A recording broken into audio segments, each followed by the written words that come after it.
You are in the Perkins and Beyond session promoting equity and access through career and technical education. My name is Ken Flowers. I am the Dean of Career and Workforce Education for Lake Michigan College. And today we have with us leading our presentation, Tracey Taylor from Kellogg Community College. Tracey serves as the Director of Business and Information Technology at Kellogg Community College. Most recently, Dr. Taylor was a higher education consultant with the state of Michigan's Department of Labor and Economic Opportunity. Dr. Taylor has provided statewide oversight to Michigan's 32 Perkins-eligible post-secondary institutions. Dr. Taylor is an EDD and Educational Administration from Oakland University and a licensed counselor. Her experience includes more than 25 years administrative experience in secondary and post-secondary education. She has an extensive experience providing both direct services and administration for programs that target at-risk youth and low-income families. Sheree Price with the Michigan Department of Labor and Economic Opportunity is a higher education consultant with the state of Michigan. Ms. Price provides administrative oversight to post-secondary institutions, receiving Perkins 5 awards. She's a graduate of Michigan State University. Sheree has been employed as a mental health therapist, assistant director of talent search, and director of student support services at Lansing Community College. She has successfully written several grants to assist low-income first-generation students prepare for and succeed in post-secondary education. She has spent her career focused on ensuring secondary and post-secondary students flourish and achieve their education and career goals. Welcome, Tracey and Sheree.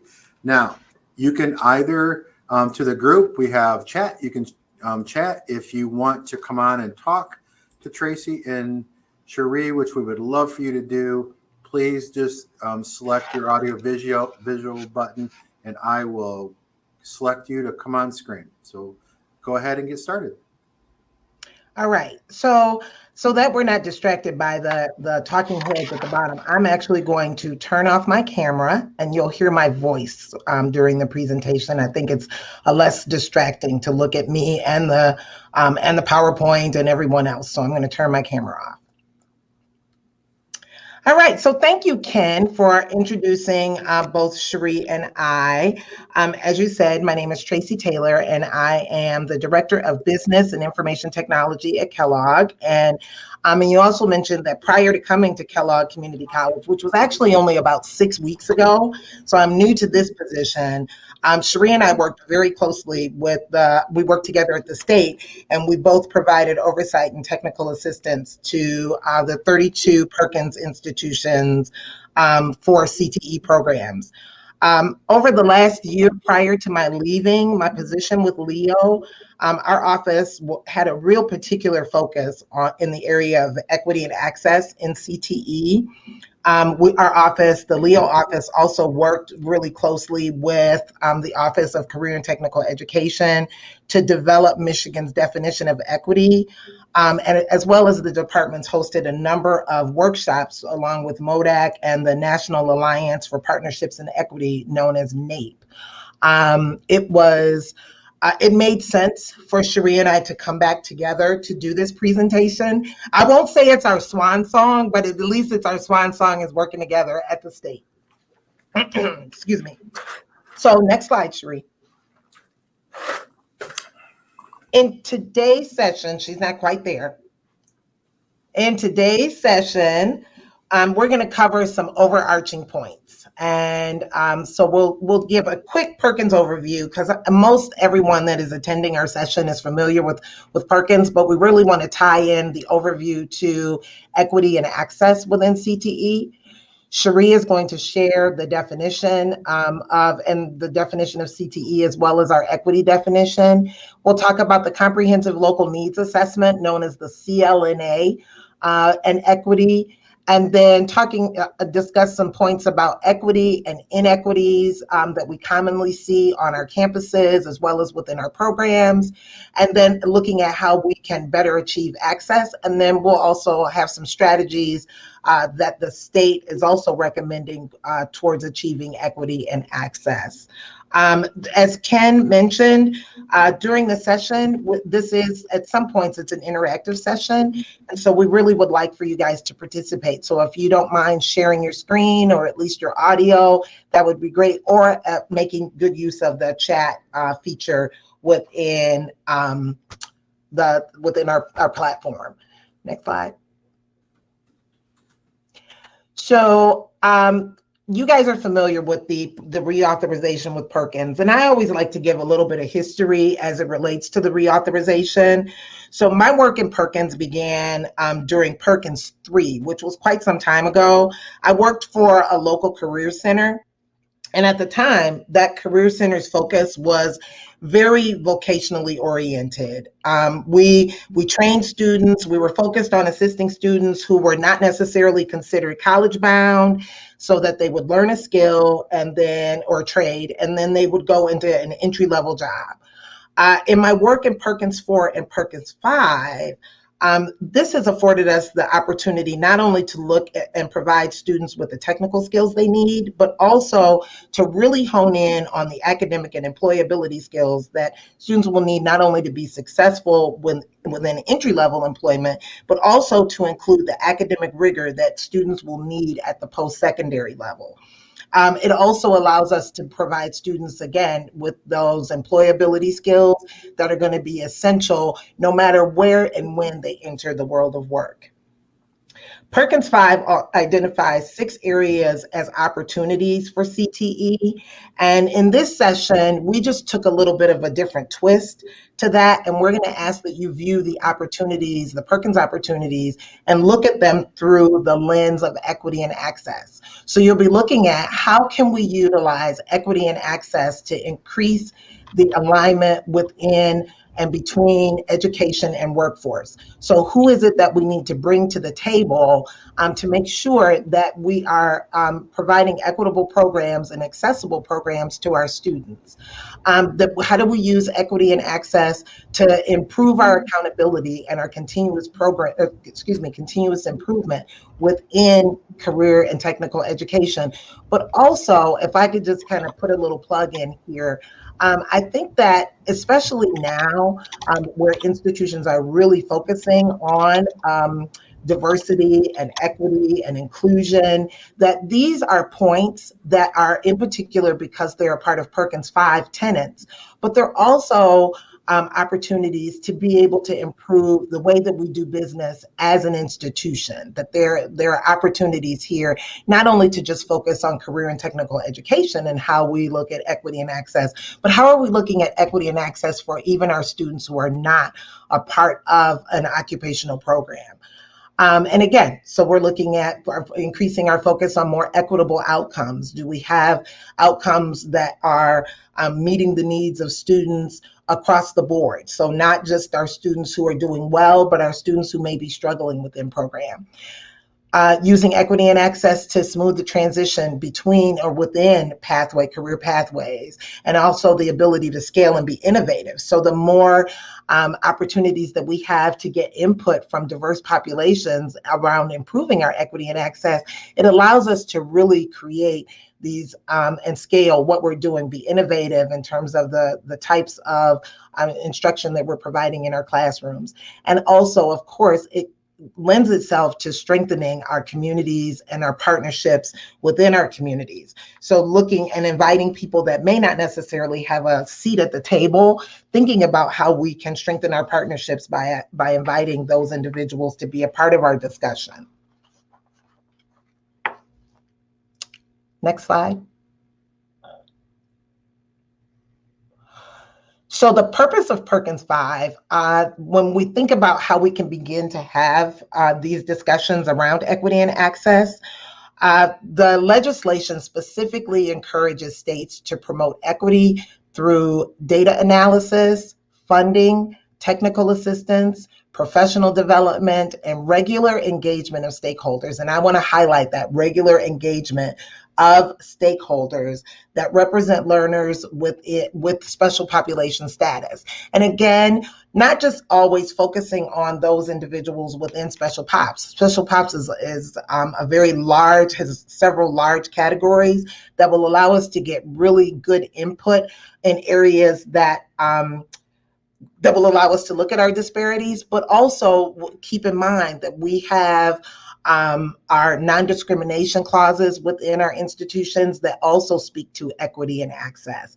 And we also have, of course, our ADA clauses within our institutions that specifically encourage us to look at equity and access for those individuals who may have disabilities or barriers to employment or success due to a disability. So we would encourage you again that there are lots of ways to look at equity, in particular through your data, how you are spending your Perkins funds, or even how you're spending the college's funds to promote equity and access, how you're providing technical assistance to your area schools, technical assistance to your community members, et cetera. Professional development opportunities. Are we looking at equitable and accessible opportunities around professional development? And of course, the regular engagement of stakeholders. And I can't say enough about making sure that people who are not necessarily invited to the table, particularly with our advisory boards, that we're inviting people who may not be normally at our tables, or who are not, traditionally a part of our groups, that we are considering some of those folks who may not always be a part of our groups to be at the table and to provide their input. Sorry, Tracey. That's okay. Go ahead. One of the areas that we were going to address were the definitions. And one of the things that we need to talk about is actually, what is CTE? What is career and technical education?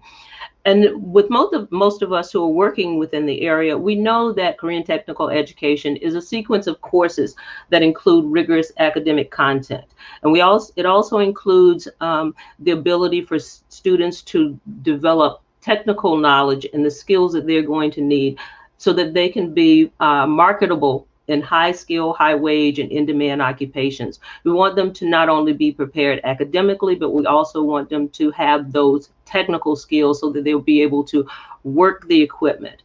It also means that we have to use applied learning, that learning that's going to support the academic knowledge and the content that they're learning within their classrooms. Students are going to learn higher learning, reasoning, problem-solving skills. What's it like to be in the work environment, to learn the attitudes, the culture of the environment? That's what those work-based learning opportunities, those hands-on learning opportunities outside of the classroom will help students to learn.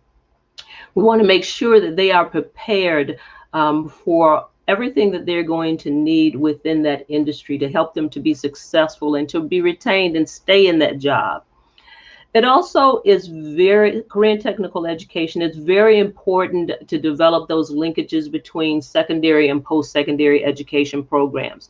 We want students to have a smooth transition from secondary to post-secondary, and make sure that they are learning the skills that they have in secondary that are going to help them to be able to achieve those rigorous academic content. What does all of this have to do with access and equity? It has to do with access and equity because you have a diverse population of students who are coming in. Tracey talked about not only those special population students, but also those other students who are coming into your institutions who want to pursue career and technical education careers. You have students who may not have been as prepared in secondary. What are you going to do? What kind of supports are you going to give them? You have returning students. Students who have not been in the academic arena for years and years. What kind of supports are you going to develop, provide them so that they can be successful as well? So you have to look at all of the students that you will assist within career and technical education so that they can have access to the opportunities within career and technical education. And we also have to look at equity. What does it mean for those students to have equitable resources and support so that they can be successful? So as Tracey indicated, within Perkins Post-Secondary, we work with the Michigan Department of Education Office of Career and Technical Education. And we have finally developed a final definition, Michigan's definition for equity. And the definition reads, all students, regardless of race, gender, cultural, ethnicity, language, disability, sexual orientation, family background, and socioeconomic status, have fair, impartial, and accessible high-quality secondary and post-secondary CTE programs. These are programs that will be aligned to rigorous academic and technical standards and career-ready practices through access to CTE educational resources, support services at the right moment in their education to accomplish their individual educational and career goals. When you think about this definition, think about your institutions and the programs and the services that you are providing. Are you meeting the intent of this definition? Do the services, resources, programs, your advertisements, your communications with students, is it making it accessible for all students to be able to access career and technical education? So when we look at equity in CTE, we want to ensure that education, the equity is a very important aspect or component when we talk about narrowing the achievement gap. We have lots of students, as I indicated, who come in at different levels within their academic pursuits. And what are we going to do? We need to make sure that administration and faculty ensure equity for students by recognizing and respecting and attending to diverse strengths and challenges of students that they serve. We need to meet students where they are. We need to develop a plan for students based upon their individual needs and look at the barriers surrounding them. We need to make sure that students receive all of the resources that they need to be successful. As Tracey indicated, we were just in a previous session which showed us this slide, the picture at the bottom, and it talks about equality and it talks about equity. But the last one also talks about liberation. If you look at the first picture, you see when we talk about equality, equality is basically everybody is receiving the same thing. You see three individuals who are standing on boxes. There's a fence that's there, and they're trying to see what's happening on the other side of that fence. Everybody can see what's happening, but can everybody see? Is it easy for everybody to see? They all have the same thing. When you think about it realistically, everybody receiving the same things, should be okay. But when you put it in practice, it is not the same, and it is not easy. The second one is equity. And what is equity? What are we talking about when we talk about equity? Again, you see the three individuals. They're still at the same game. They're still at the same fence. But now you see that one person has received one box to lift them up to look over. And then you see the third person who has two boxes. So you provided them with the support, but is it still easy for them to be able to participate in what's happening? That's equity. But when we talk about liberation,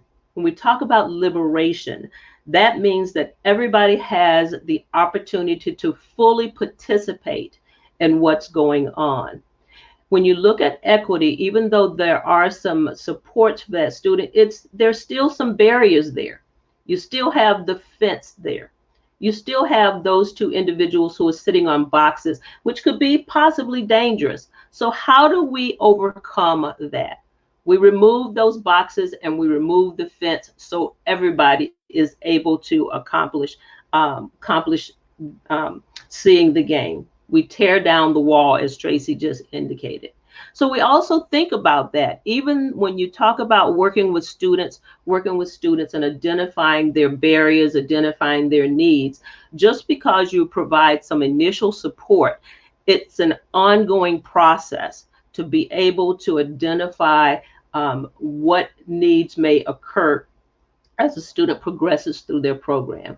So we have to follow up with students to ensure that they receive access and that it's equity for them to be able to be successful. So when we talked about interaction, this is your interaction. You've seen the slide that we presented for equitable, equity, and liberation.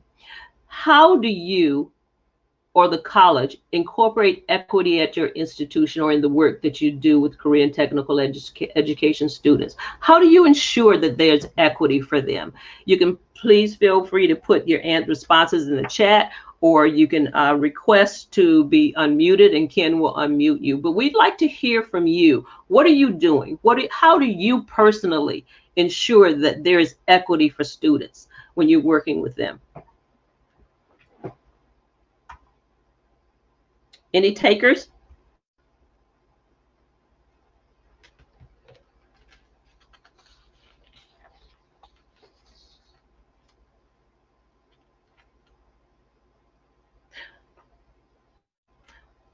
Well, one of the ways that we can look at DES task force to explore equity, correct?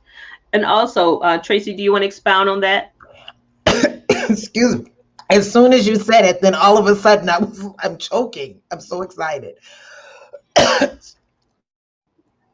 So yes, I do want to expound. So on a couple of things.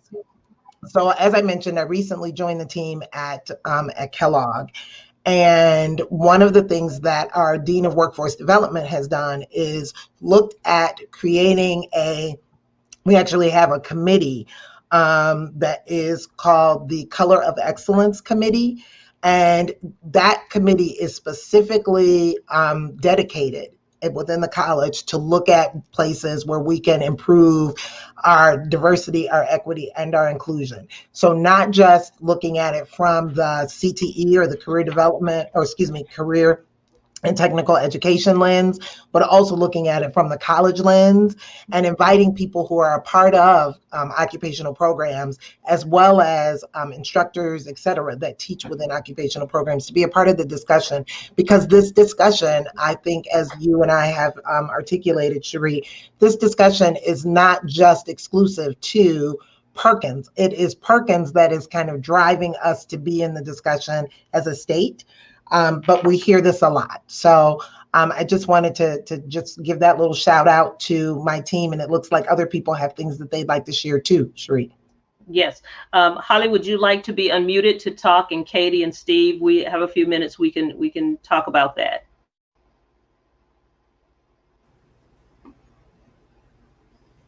Can you unmute Holly?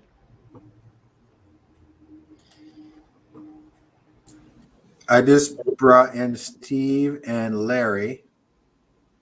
So Larry Steve, do you have a question, Steve? No. Okay. Well, I didn't know if you wanted me to share a few things. Yes. No. Yes. So one of the things that we've been working on with faculty, and it's a slower rollout, but thanks to COVID, it's been adopted quite readily. So our classrooms have multiple avenues for students to go into the same class. I'll use political science as an example. There's a face-to-face classroom scheduled time, but students can also log into that classroom using our VCS or video conferencing system, where they go in and can join the classroom. The instructor can see them and they interact. They also have the ability, if they cannot make it to that session, they can go online and watch recordings of the class. So it's allowing students to kind of education, meeting them where they're at, instead of having everyone just come to campus or doing a straight online course. And it's Great. provided many opportunities for students that would not necessarily have the time in their schedule or, time in their lives to completely attend classes. That's fantastic. Katie, would you like to expound? Katie, please expound. I know you said that you didn't want to take time from your Oh. colleagues, but this, I would love for you to share your experiences with the MCSS.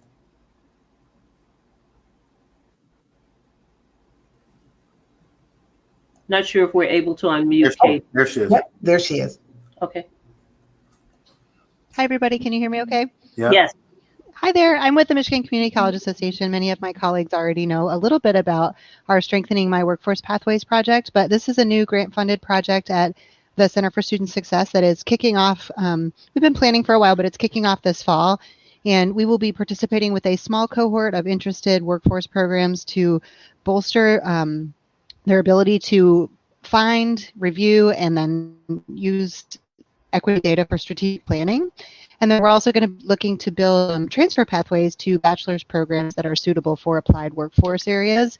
So those are all equity issues. We're really excited to work with the colleges on that. And I would encourage folks, I put a link in the chat to keep an eye on the project activities. I imagine we'll be posting events and videos and such from the work that is open access to all of our colleagues to use on that webpage. Thank you so much.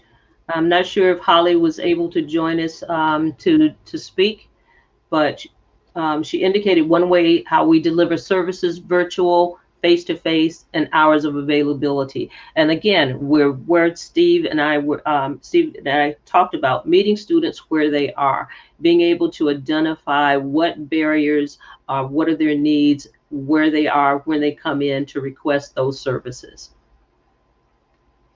We also look at, and we have to accommodate different learning styles when we're talking about instruction, how we teach those students within our classroom. We want to make sure that we establish an inclusive environment where everybody is heard. Everybody has the opportunity to voice their issues, to voice their concerns, to help them make decisions about what's in their best interest. We want to make sure that those students who are exposed to the same rigorous standards as everyone else, but to provide those students with supports to help them get through those rigors, and so that they can be successful. We want to make sure that all of our teachers, our faculty, the administrations have the expertise and the knowledge to be able to work with students and identify those needs and provide resources, whether it's internal to the institution or external to the institution, resources that are going to help students accomplish their goals. Tracey. Yes, next slide. Okay, so I am mindful that our time is creeping very quickly away from us. So I'm going to go quickly through. I just want to highlight two things within this slide that relate to the legislation regarding the comprehensive local needs assessment, and where I in particular think that we can review our areas of equity and access.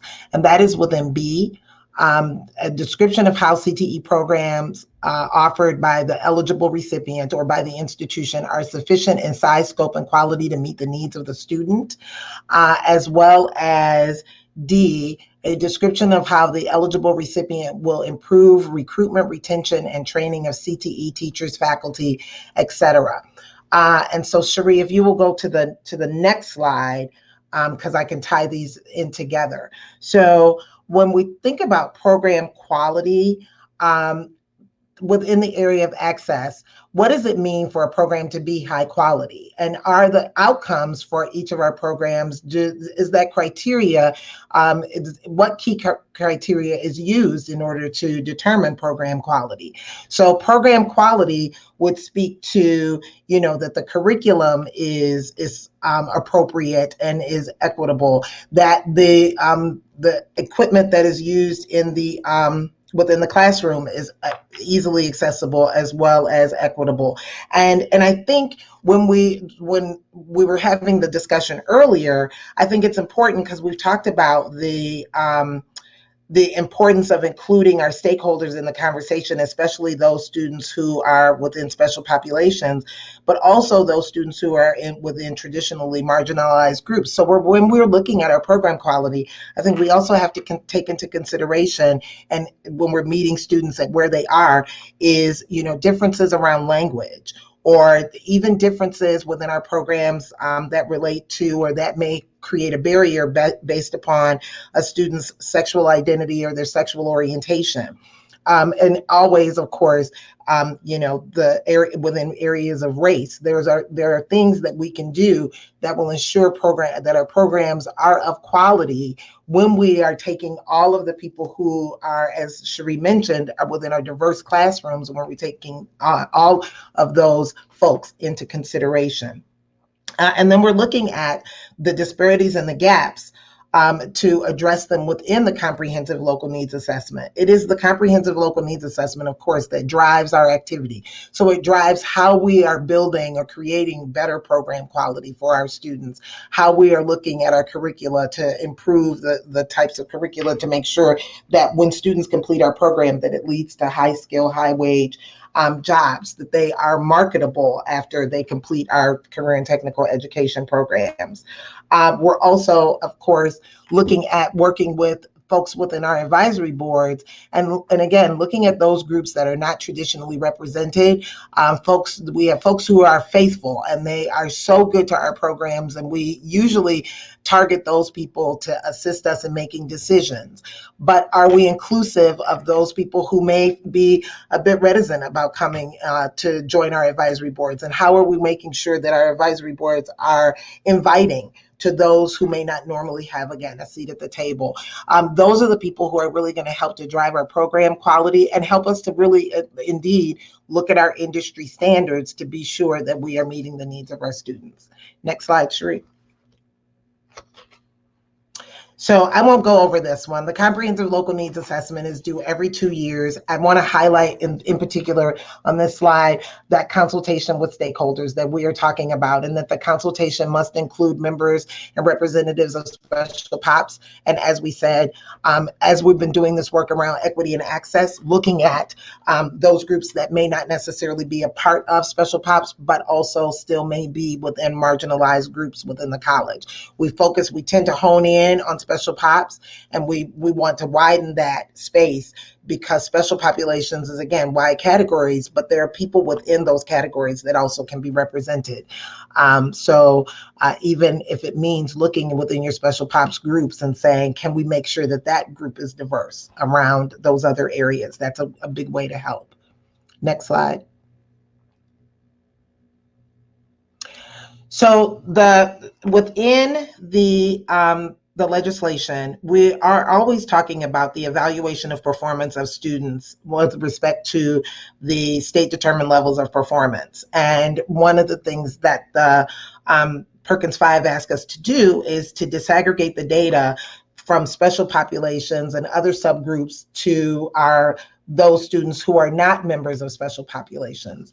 And we also said that there are things that we can do to begin asking questions within our advisory groups, or even within our colleges, or within whatever circles that we are working within, CTE and non-CTE, that we can begin to have these discussions. Which student populations are overrepresented in CTE programs that are not aligned with high skill, high wage? As I mentioned earlier in my career, we were training students, we were bringing students into our CTE programs, and we knew that they weren't necessarily going to move directly into those high skill, high wage demand jobs. We were training them for entry level positions. And while entry level is great, we want to make sure that our students are able to earn a living wage.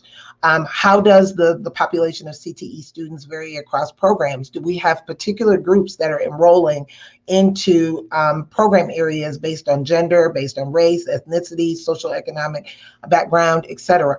Are we seeing trends or disparities within each one of those groups that we can begin to look at how we can market differently? Again, we look at the things that we're doing well, that are traditionally bringing in those students, and then we look at the things that we would like to improve. And then how does performance and success vary across our student populations? Which students are completing their goals and getting their, meeting their credentials and moving on into post-secondary education or securing high wage employment?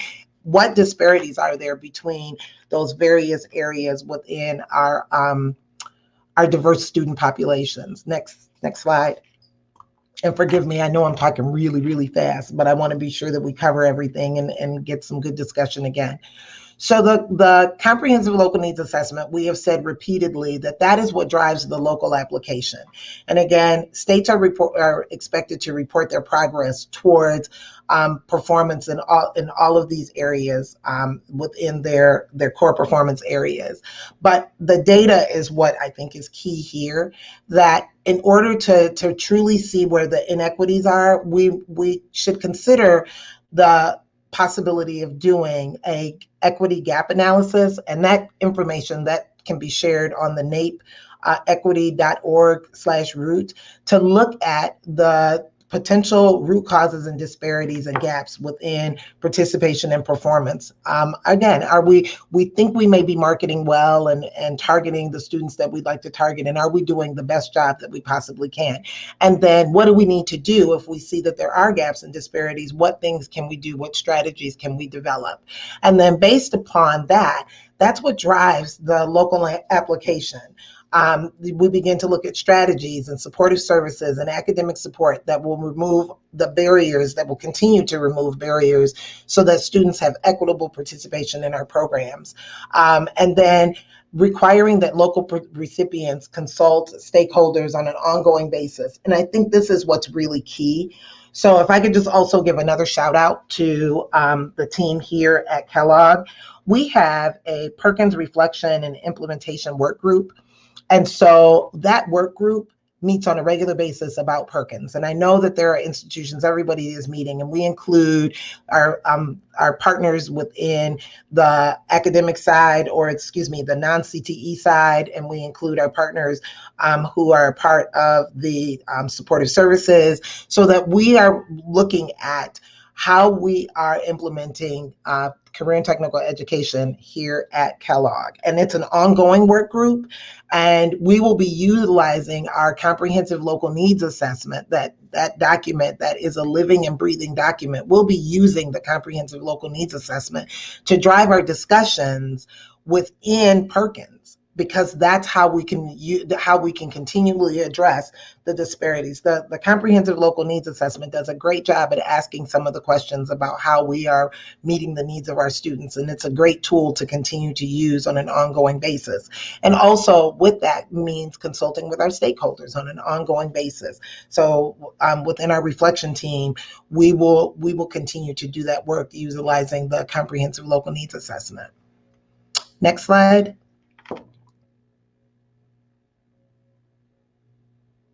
So really quickly, if we could think about the types of inequity that there are most often programmatic, instructional, and then how we assess students. What types of programs are we offering? What types of students are students enrolling in particular classes? And then or based on the instructor is a great instructor, or the instructor, the instructor is less effective. How are students enrolling into programs? And then again, looking at how we are assessing students. Are the types of tests or measurement tools that we're using, are they appropriate and equitable across language differences, across ability, etc.? Yes. Am I in your territory? Oh, that's okay. You've done a great job. Okay. Just to piggyback on what Tracey was talking about, Steve and Holly talked about how programs are run at their institutions by offering different hours where students can access the classroom and information. So you're making it accessible for all students, having counselors or advisors available after hours, after students have completed working, and they're able to access either virtually, online, their classroom materials, or to have office hours with their instructors. You're making it accessible for all students. And those are the things that we need to talk about, those innovative ways that we can make opportunities accessible for students so that they can be successful. So one of the other things when we're addressing equity in CTE, we need to think about talking to students and families. How do we talk to them? Again, we have different diverse students coming into our programs. There are different levels. You have English learner students. How do you present information to them? How do you engage students meaningfully in their program? By developing policy and practice. Students need to have a voice. They need to be heard. Do you help students to feel valued and trusted as stakeholders? Do you view students as a stakeholder? Because usually we'll think about stakeholders are your employers, your industries, but students are stakeholders because they should have input into what's going to happen to them. They're taking the courses. They're the ones who are in training. They're the ones who are going to complete their program and study. So they are stakeholders, and they should be involved in your advisory committees. They should attend your institution's board members. They should be rewarded for the opportunity for their voices, what they've been able to accomplish. So you need to prepare them to engage effectively through their training, providing them with resources and support. Again, engagement is inclusive of all CTE students. And when you have those multiple avenues for engagement, you should be able to tell students about meetings that are going to be held and invite them to attend. Students it should be a sustained process throughout their entire process, and even when they've completed their goals, they should come back to support those students who are currently in the programs. And again, as I indicated, students are recognized for their contributions, that they have been successful, because that's how you establish that liberation that we talked about in the previous screen, that students are successful, that all students have access and are able to participate in their development and training. So Tracey talked about it's not only special populations groups that we need to be concerned about when we talk about equity and access. There are other marginalized groups that we need to think about. You have those Perkins 5 special population categories. We also have students who are rural and urban. Our programs offered, Korean technical education programs offered in those rural and urban areas. If not, what can you do to ensure that those students have access to those Korean technical education programs? Is it virtual? Is it taking instructors to where they are? What are you doing for those students in rural and urban areas? Racial and ethnic backgrounds. We also talk about gender, college-bound versus non-college-bound students. What are the supports that all of these groups are going to need? Returning students and adults. Again, these individuals may not have been in the academic arena for a while. They may not know the terminology that's presently being used. They may not know what's available to them in terms of improving their current status in their current jobs or in their past jobs. How can they improve? Students with sexual identity, sexual orientation, how are we communicating with them? How are we looking at barriers to their success? Also veterans, veterans who are returning and wanting to access Korean technical education. So we need to look at the accommodations and supports that individuals are going to need to be able to be successful. When we talk about access in CTE, as it refers to ways in which the institution is developing their policies and procedures that are going to impact the entire community, educational community of students. We talked about meeting students where they are within their current program, being able to identify those needs and developing strategies or policies that are going to be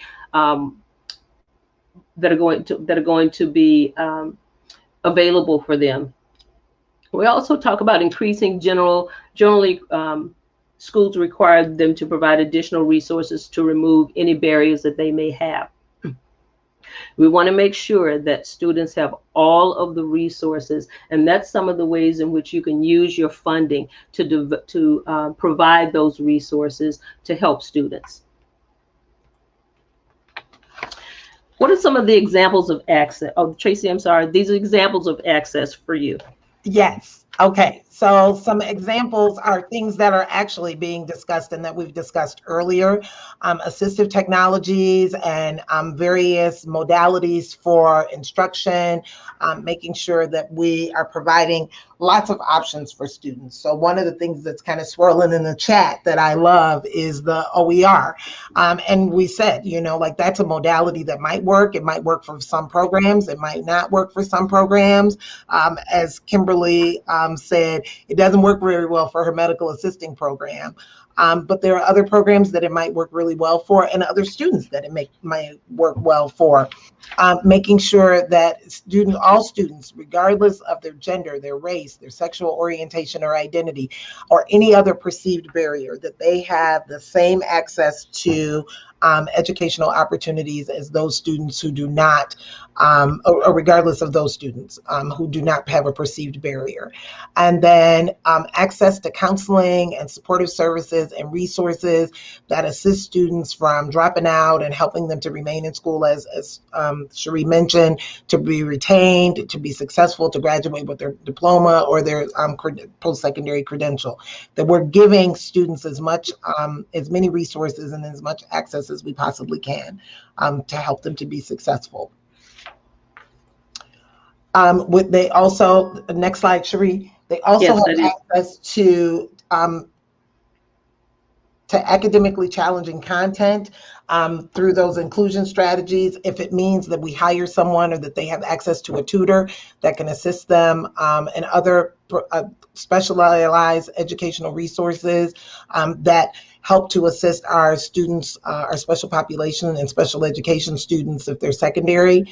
Again, making sure that all students have technology during COVID. I think we really struggled to make sure that all of our students had what they needed so that they could work from home, internet connections, high-speed internet.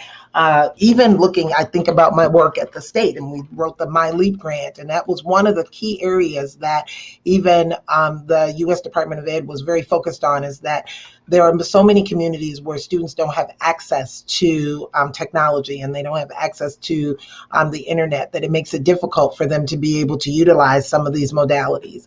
And it's, again, not just exclusive to our students who are within special populations, but it's all of our marginalized students that we're taking them into consideration as well. So, Sheree, do you want to go? Let's go to the just a couple of the questions. So the ways in which we can evaluate equity is, do all of our programs have adequate funding? And then do the funds flow to the programs according to their need or because they're popular or whatever? How do we create a decision-making process for how funding goes to our career and technical education programs? Next slide real quick. Does the institution provide high-level curriculum in all CTE programs, not just the ones that are popular, but does everyone have access to similar high-level curriculum that will lead to high-skill, high-wage, and in-demand occupation? Are there additional supports for students who are struggling, and do we have policies in place to make sure that students have the benefit of these supports? And are we marketing to make sure that students have this information? Again, do institutions assess that all students have the opportunity to enroll in programs leading to high skill, high wage? And are we constantly doing that? So not just one and done. Yep, our students have the opportunity. What do those opportunities look like? And what does access really look like? And then of course, what barriers can be removed that prevent special populations and marginalized groups from participating in programs, or that may prevent students from participating in programs? And so, yes, when we talk about evaluating equity, one of the things that's very important that we've talked about throughout this session is the supportive services that you are providing to students. It's not a one-in, one-stop a resource that's provided to the students. It's an ongoing process. It's following up with that student to make sure you're identifying any kind of barriers or needs that the students may have during their program of study. You want to make sure that staff are well trained and you have mentors and tutors who are available to support students and families. Because again, it's not always just the student. They may have families that may also need resources to support to overcome barriers to their educational success. Another one is, how does your institution monitor suppress? And I know, Kim, we are running over, and we will finish up right now. These are questions that you ask yourself to evaluate. How does your institution monitor your success? Looking at your data, using that data to be able to develop your programs. And we'll also just look at the strategies to achieve equity and access, focus on program quality, making sure you build the trust, look at your delivery methods, geographical locations. We talked about rural and urban areas. Are students able to access within those areas? Looking at where students are academically coming into the career and technical education, what accommodations you're providing for those students. So I know this was a really quick overview at the very end, but we will have these slides available for you so that you can ask the questions at your institution to help to ensure that students have equity and access to all career and technical education programs. And if you have questions about our presentation, please feel free to contact Tracey or myself. Our email addresses are here. And we apologize for going 5 minutes over, but hope that you were able to garner some information to support students in their programs. No, thank you so much, Tracey and Sheree. Yeah, we'll make sure to get the presentation out to everyone. And I sure appreciate your guys' time today. Thank you. Yes, thanks everybody.